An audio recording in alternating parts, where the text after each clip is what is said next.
Let me ask you some more questions. When was the last time that you felt wild? Maybe it was a big deal. The last time that you felt whole and present and alive, when was that? Think about it. Maybe it was at home, or perhaps while you were on vacation. Maybe it was when you were with loved ones, or maybe even strangers. Or dare I ask, was it when you were at work in your role as a meeting professional? Maybe. If you're ready to join this journey to the wild side, please give me a warm and a wild welcome to Chris Heater and her rather unique speaking partner, Two-Way. Give her a round of applause.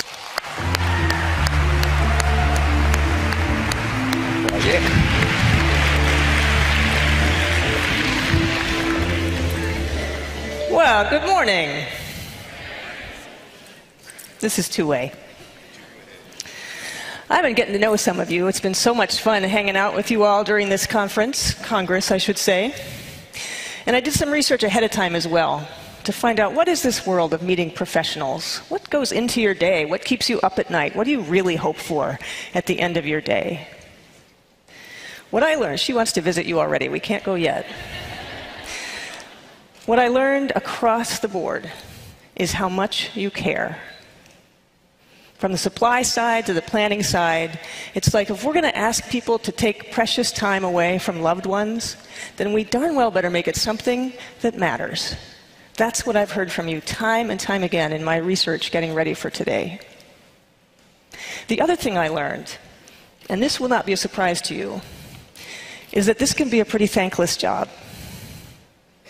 I was having dinner with a meeting planner friend who told me a colleague was told a monkey could do her job, which speaks, as you know, volumes to someone not understanding the level of details that you tend to and hold. And if you're doing your job well, that might even come across as more effortless, right? You know, it's not that different than guiding wilderness trips. His story reminded me of a time on a hiking trail many years ago when a woman turned to me and said, "You know, it's nice having you along. It's kind of like having another friend on the trip, but it's not like you're actually doing anything." It took me a while to hear that as a compliment. Because, of course, part of me wanted to rail at her and point out all the things I had done that made her safe and well-fed a week into the wilderness on this hiking trail, all the logistics taken care of. But that's not why we do our work, right? We do it because we have the audacity to believe we can make a difference in the world. Indeed, the sign outside this beautiful hall says, "When we meet, we change the world." It's a beautiful thing. It's an amazing privilege to be a part of that, isn't it? Well, part of how I make a difference is that when it works and when it's easy, I bring Two-Way along to my speaking events, the one here licking her toes. There certainly isn't time this morning. We'll cover her full story in the masterclass later. But suffice it to say, she is a reservation rescue dog with a compelling story of presence and resilience. So typically, I would tell her story. Someone would come up on stage and work with her a little bit. But mostly what she does, and what I'm going to have her do now, is she goes out and hangs out with people in the audience while I speak. Her motto is, "Pet me, you'll feel better." She is not at all happy about the puppy pan outside here. Stealing her thunder. Anyway, so I'll have Marty come out here now. She's going to get Two-Way down the steps. Part of her story is that she had a total hip replacement 2 months ago, so we'll navigate her down the stairs. And then she will just go visit. She comes to whoever is the most enthusiastic in calling her. So I will hand the toe-licking dog over to Marty. Go ahead. It's okay. It's okay, baby. Somebody needs to call her, so she's excited to go down. There you go. There we go. Oh, she did not go far, I'm sorry to say.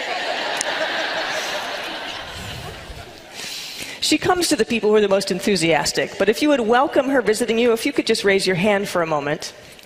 And if someone's hand is not raised near you and she's heading for you, for that person, would you just direct her to you?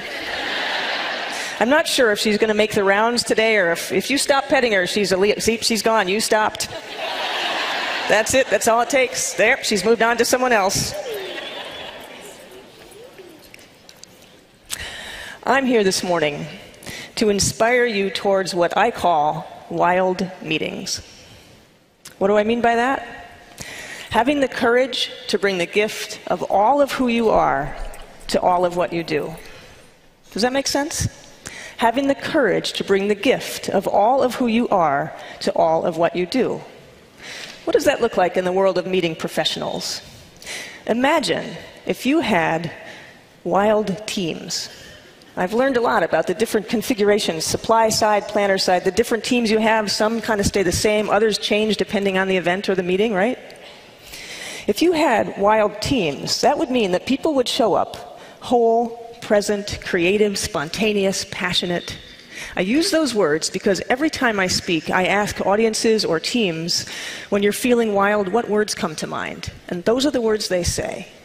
So imagine working on your meetings or events with this wild spirit. Imagine how different that could be.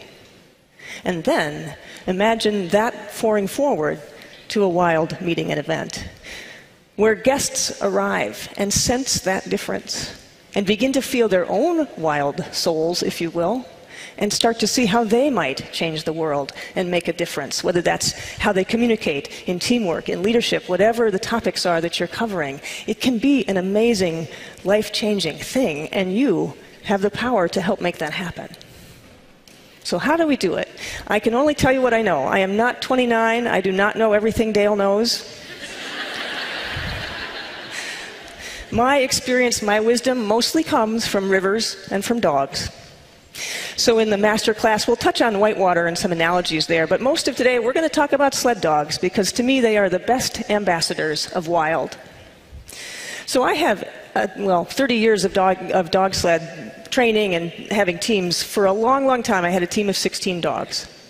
And there were 8 who were real standouts. Their stories, their lessons, they've taught me so much. And so depending on my audience or a team and what they need, I pick which dog stories are the best fit. So for you all this morning, puzzled on it for a while, really there was no question. I'd like for you to meet Kita. I know. Let's be clear. World's worst sled dog.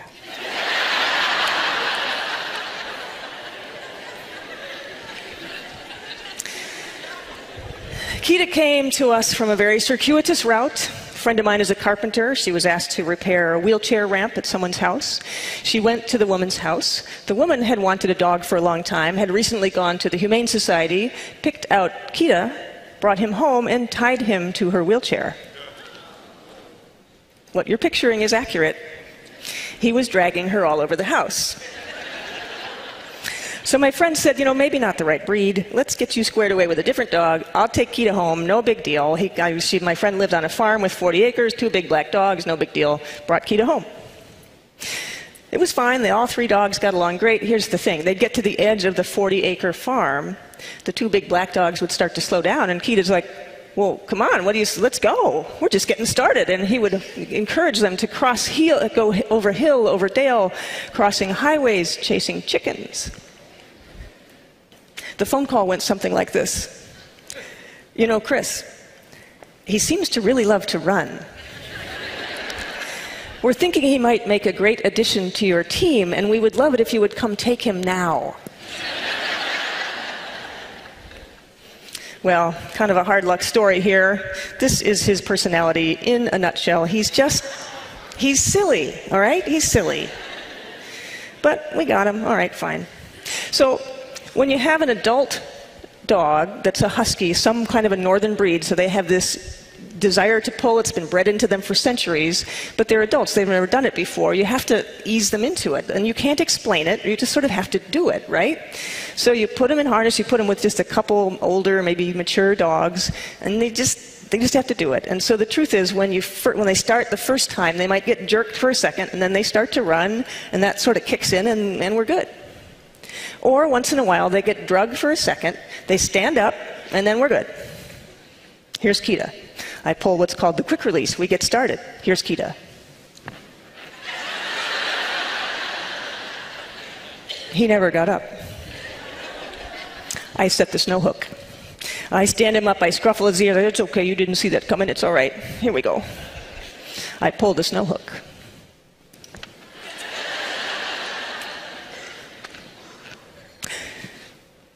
What do we do with dogs like this?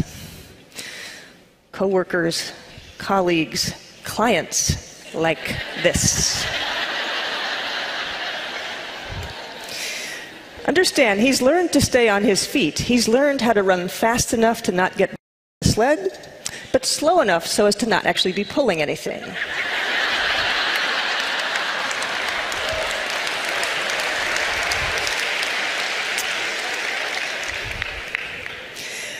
This is the kind of guy you want to start documenting.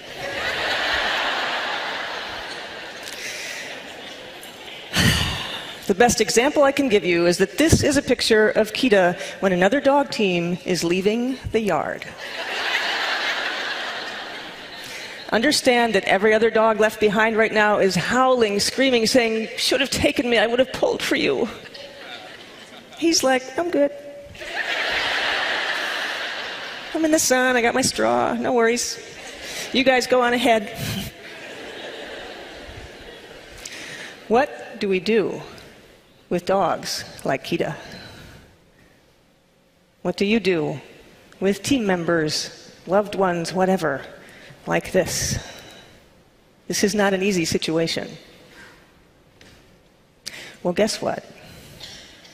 Kita is best friends with the crabbiest dog on my team.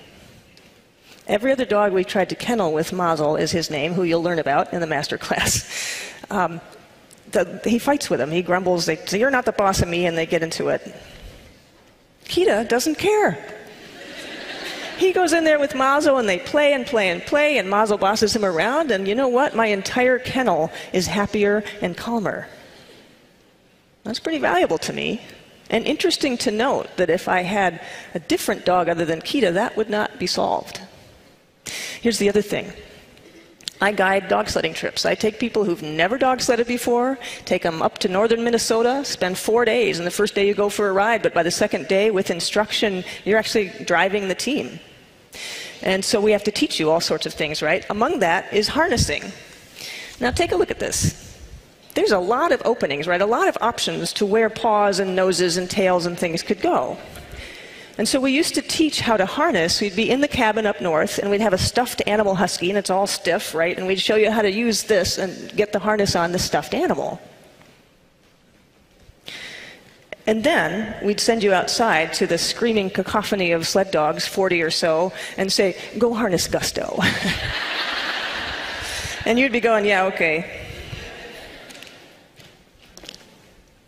Kita is the perfect demo dog. Because you see, he doesn't care. You can put it on him, and you can take it off, and you can fix it, and the next person can practice putting it on him and taking it off, and he's good. He doesn't care that there's no pulling in between those two activities. See, I think he likes the pageantry, really, of dog sledding.